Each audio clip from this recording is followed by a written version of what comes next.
Hello, I'm Mary Jo Fostrin. I bring you a particular webinar that has been by request from several people that have watched our webinars over the years. This one is about dealing with difficult people, how to communicate with them, and how to cope with them, because sometimes that can be really difficult. So in my 24 years of practice as a therapist, I've learned a lot from the people that I'm working with and my colleagues, as well as the clients that I'm working with, especially couples and families, as they try to deal with each other and try to deal with different types of difficult situations in their life. Also from my anger management group that I did for 20 years. So I bring you some of these tips.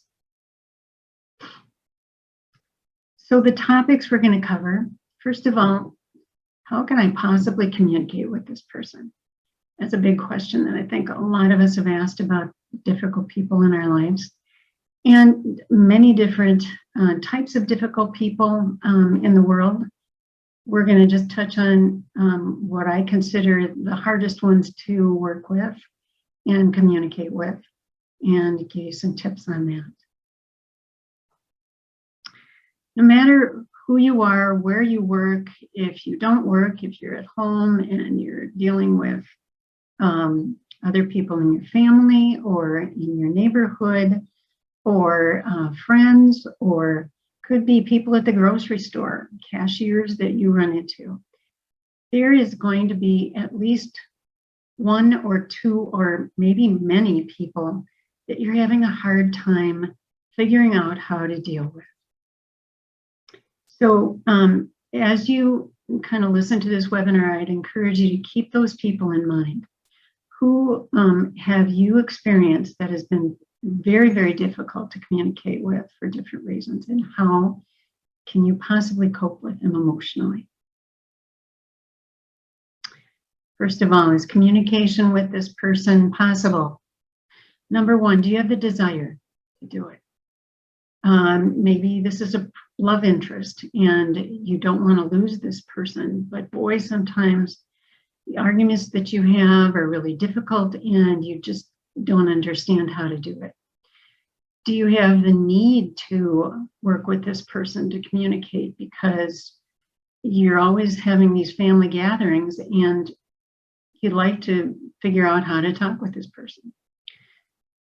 Do you have a choice? In other words, do you have a boss? Do you have a coworker that you're dealing with and you're working with day to day, and they're really difficult? Do you feel like you have the communication, practical communication tools to deal with this person? Well, that's what part of this is about today. It's about giving you those practical communication tools and your own emotional coping skills as well. The first type of person I'd like to deal with, I think, are some of the more difficult ones. The people who are the controllers, the emotional manipulators, even the aggressive controllers. And they tend to have power over us. They tend to kind of lord it over us. They're kind of what I call power mongers. Very difficult because they keep telling you what to do. They tell you how to do it, when to do it. They tell you that they think they're right in their way of doing it, and you're wrong, of course, to them. And then they put you down for the way you're doing it or the way you believe. And sometimes here's the manipulators. They are the ones that are being kind of charming to you. They can be super nice to you, or they can start crying to try to influence you. Sometimes a person is an aggressive manipulator. In other words, they come at you with both barrels and they just get so angry and intimidating that you don't know what else to do but to kind of comply. So some people comply with these kind of people and they just kind of shrink into themselves, and they're not, they don't feel able to say anything back even or do anything except agree. Other people, like me, I have a tendency to escalate and get angry back at them and say things like, "Who do you think you are? You have no right to tell me what to do. You think you can come in here and tell everybody what to do. Well, you are sadly mistaken. So that was me in the old days. Thank God I've been working on my own emotional peace, and I'm trying really hard not to go back there. But it's very easy to escalate yourself with this kind of person. So to deal with them in a more positive way, number one, know who you are. Hang on to your own self-esteem. You might have to pool it from lots of different resources. In other words, give yourself those affirmations that say, I can handle myself with this person. I don't need to succumb to what they want just because they want it. I need to know the fact that I have rights too. I have the right to feel and act and think differently. And these are things you can actually say to them. So when you communicate with them, this is what I would say. I would ask you to find something short and concise to say to them. Well, I have a different way of looking at that. I have a different perception. I have a right to a different way of thinking about that. Or I guess we'll have to agree to disagree. Please respect the fact that I have a different way of looking at that. Please don't talk down to me. Please treat me with respect. Please don't tell me what to do. That doesn't feel respectful to me. Okay? Practice these over and over because they're difficult with someone who is so controlling. It gets to a point where you have to practice this so you're able to say it kind of automatically as it kind of comes out of you because you've practiced it. It becomes more automatic as you practice it.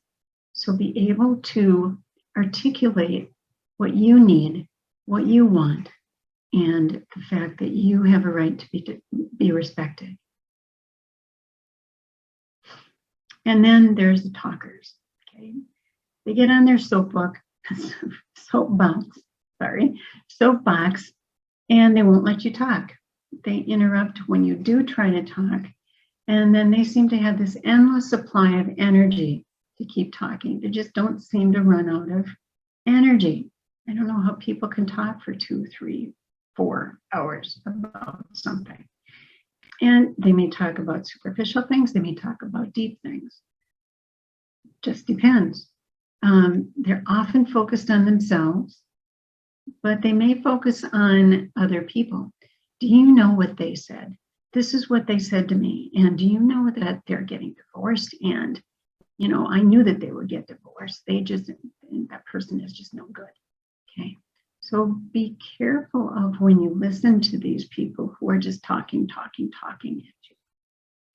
You do have rights too as you're listening to them. So to deal with talkers, ask for time to talk. Please, could I say a couple of things here? I've got a few thoughts about that.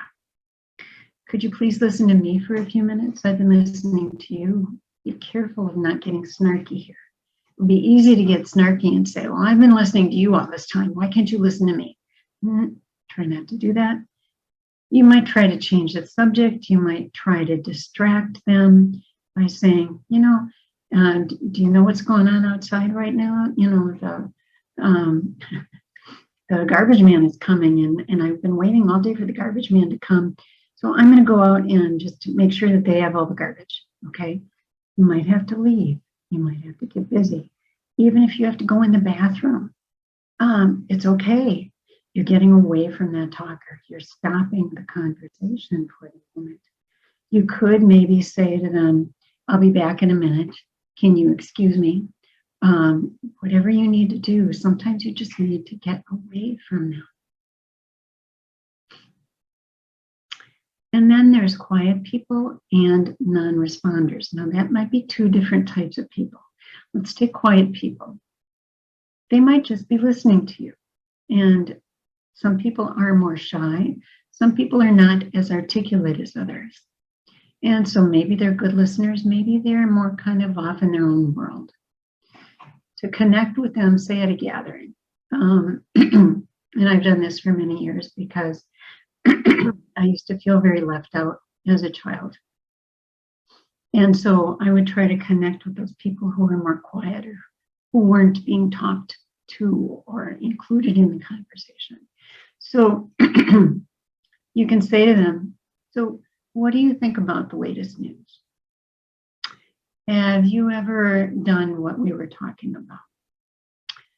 I just used this one the other night at our neighborhood party. Do you have a garden? You know, we have a garden. I've noticed that I thought maybe you had some in the back. I haven't been able to see them, but tell me about your garden.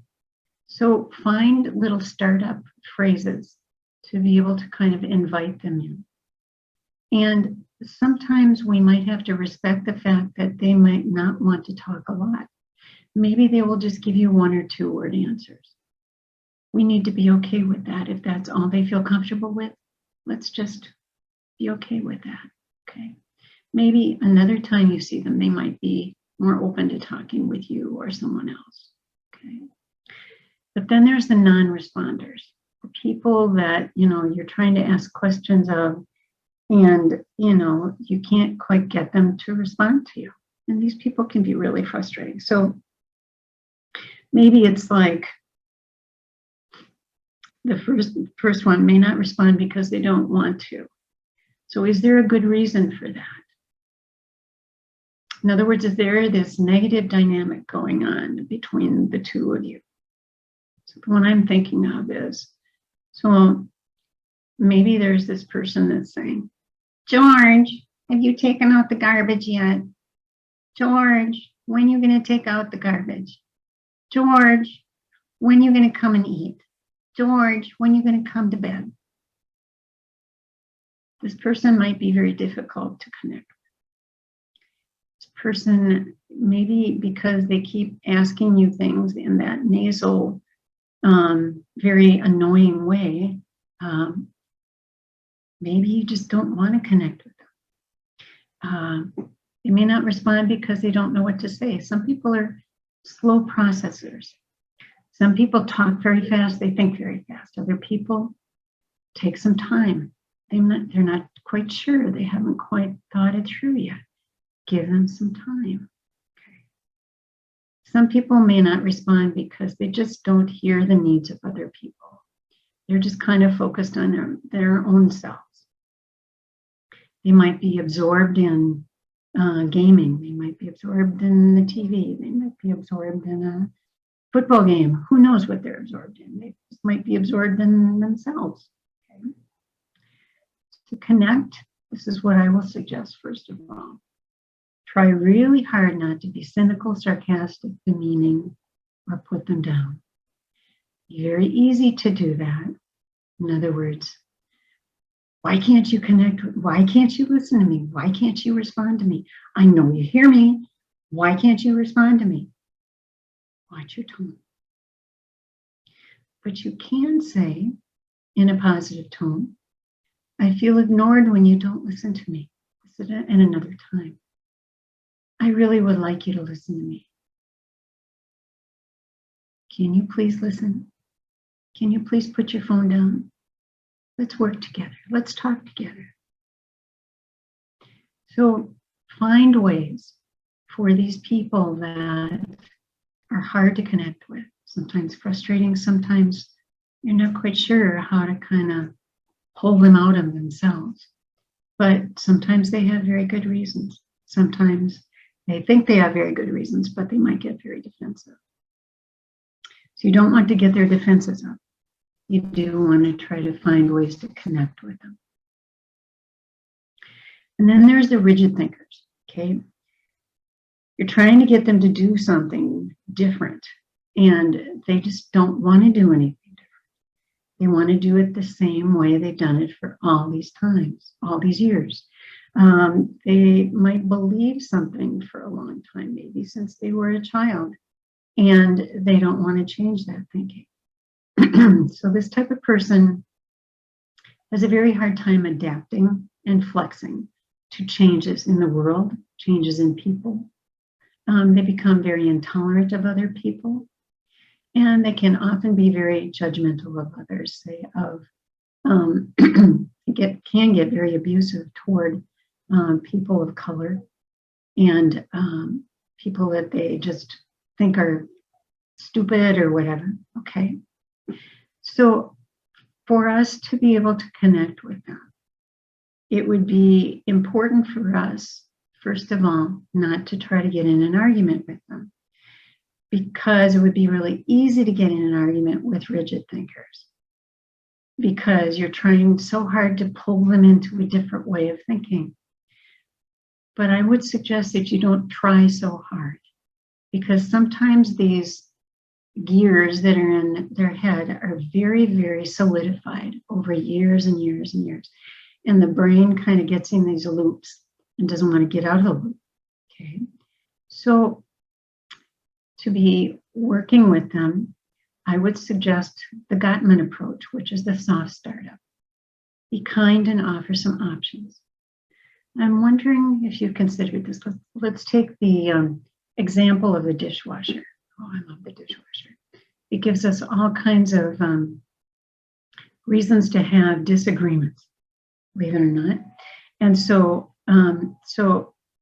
take my husband. My husband has a definite way of doing the dishwasher, and putting glasses in one spot and the dishes in another.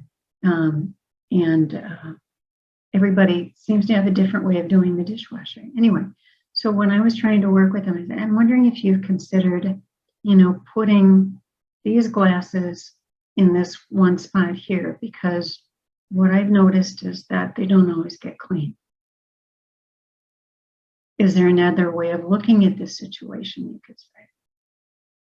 You could say, what if I put it over here? What do you think would happen? If I put it here, do you think it's wrong? Well, you might think it's wrong, but I might think it's right. Okay. What if, you could say lots of different things. What I've noticed is when the dishes come out of the dishwasher in the morning, they have some mineral deposits on them because you've put them in one row. What if I put them in a different row where those mineral deposits can kind of flow off? The water can flow off a little bit easier. Do you think that would make a difference? Could we try? Could we try it and see if it would make a difference? Because I'm really sick of scraping off the mineral deposit. So I tried that with my husband. It actually worked. He was really hesitant for a while, and yet he was willing to try it with me, and it's actually working pretty well right now. And what about the scenario of being judgmental about people of color? So if you say to them, what about this thought? If you were in that person's shoes, how would you feel? If you were a Native American and all your lands were taken away from you and your sacred lands were destroyed, how would you feel? If you were a Black person and you were tortured and you were made to be a slave, how would you feel? So you ask them to put themselves in the other person's shoes, and then you say, if that happened to me, I would feel so terrible. I would lose my self-esteem. I would just feel terrible about life. I wouldn't want to go on living. It would be really, really hard. Okay. And so if you can help these rigid thinkers to pull out a little bit from their rigidity, they may resist you for a very long time, but they might pull out just a little bit. Don't expect a lot all at once. Expect that maybe you can influence them, but you may not. And then there's just plain nasty people. There's just people that come at you with both barrels. And I'll swear this picture kind of looks like I used to look. I used to have a pink robe. I used to have pink slippers. I'll swear I did not come at people with a rolling pin, however. But look at the skull in the middle, okay? When we are mean, when we are angry, oftentimes we have that scowl, okay? And this is when we can be verbally, emotionally abusive in so many ways to each other. This is really destructive. And so what I will encourage us all to keep working on is to try to, if you feel like you need to work and communicate with this person who is either in your family or in your workplace or a friend of yours or somebody that you really want to connect with, okay? And this is a kind of person that you're dealing with. You still can find ways to talk with them respectfully. Sometimes you have to be strong about it. Don't treat me like that. That feels disrespectful and abusive. A little softer approach would be, I don't feel like you care about me when you say things like that. I wanted to be treated like an equal. Please don't talk down to me. Please respect my views, my religious views, my culture, my sexuality, who I am as a person. Please respect me. And you might need to set boundaries on being around that person because maybe they're just going to be too difficult to be around a lot. And then there's people that I call egotistical and superioristic. Now, superioristic is not a word in the dictionary yet. I think it should be, because that's how some people kind of come at you. They seem to talk endlessly about themselves, think they're better than other people, feel entitled, judgmental, and they often don't value other people's beliefs and ways of doing things. So to work with them, it would be important that you kind of put on this idea, this persona of helping them to see what Adler called social interest.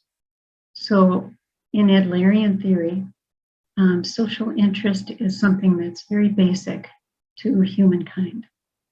That if we can pull out of ourselves and see the value of other people, and the fact that we all are kind of needing to be in communication, in communion with each other, that can be so helpful. So here's something you could say. Something like this: I like to volunteer at the food shelf because I like to help other people. Or it could be, I like to be a nurse because I feel that I can best be of service to them. I think we all have value in our own way. We all have different talents, different skills. I'll ask you not to put others down and not to judge other people for the way they look or the way they act. And the be-all and the end-all here is we're all imperfect. There is no perfect person. I'm not perfect. You're not perfect. And so as we all try to get together as imperfect people, let's try to understand each other. Let's try to work together. Okay.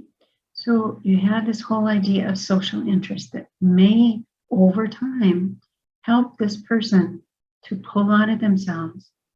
And it might be when something drastic happens to this person. Say when they're in a car accident and they're in the hospital and they're critically ill. And they look at their life and they say, what have I done with my life? My life has only been about myself. Maybe I need to think about other people. Maybe I need to think about my family more. Maybe I need to connect with the Lord.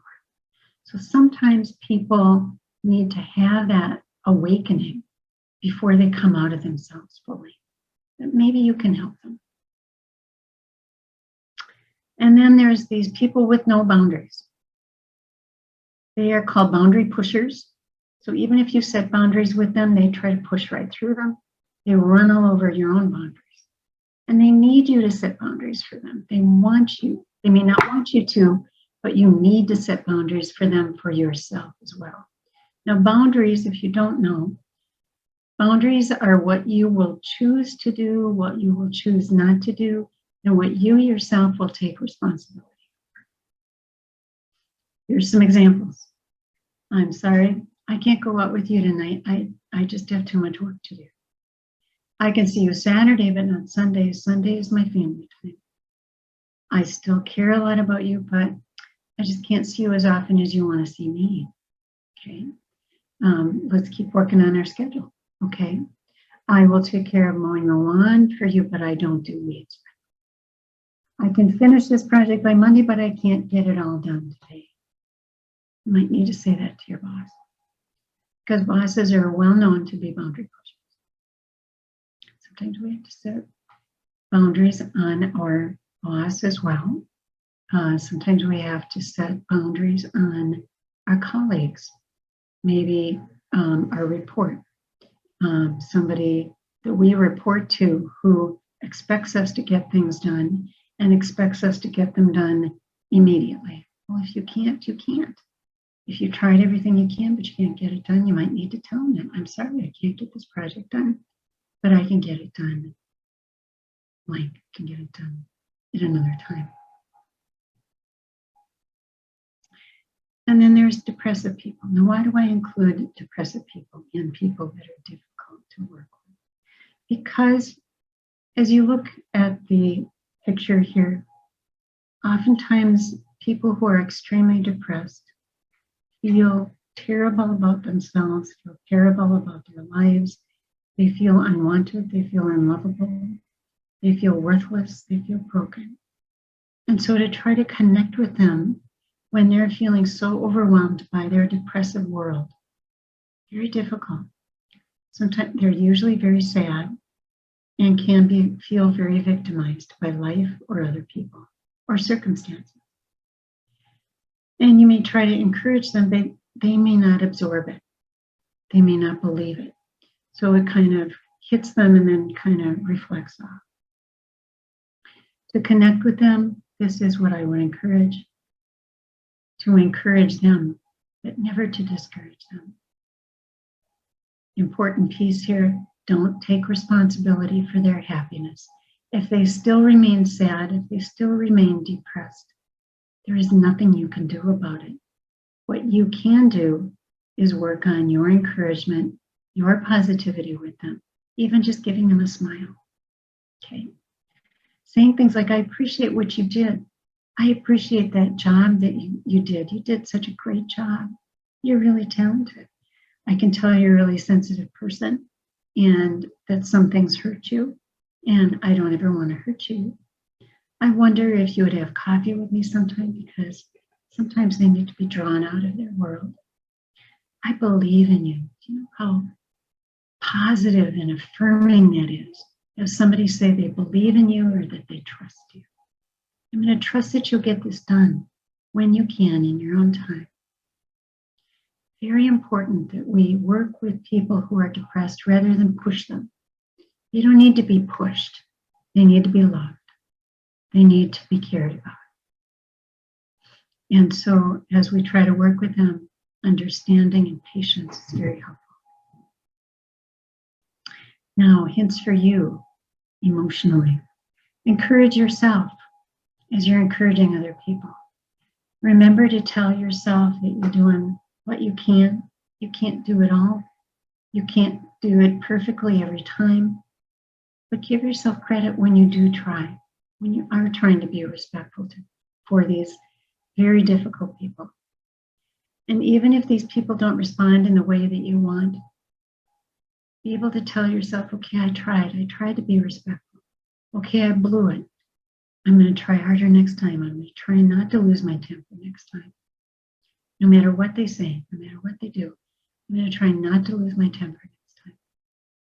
It takes a lot of practice to work with difficult people. And if they're around you all the time, you have lots of opportunities to practice. Sometimes you don't want to practice because sometimes you just want them to go away.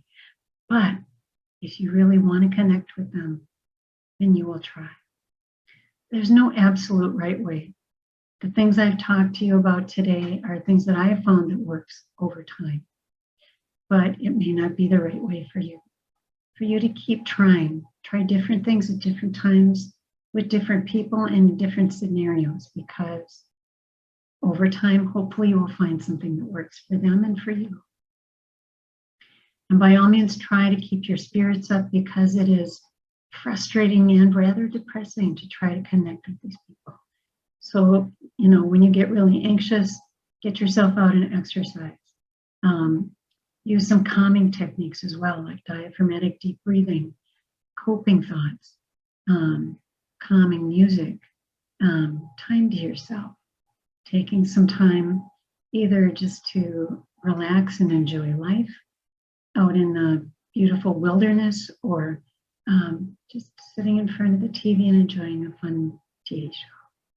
Whatever you need to do for yourself, remember how to take care of yourself as well, okay? We've talked about a lot of topics today. I'm hoping that something that was said today might help you in your situation. And please know that you are not alone.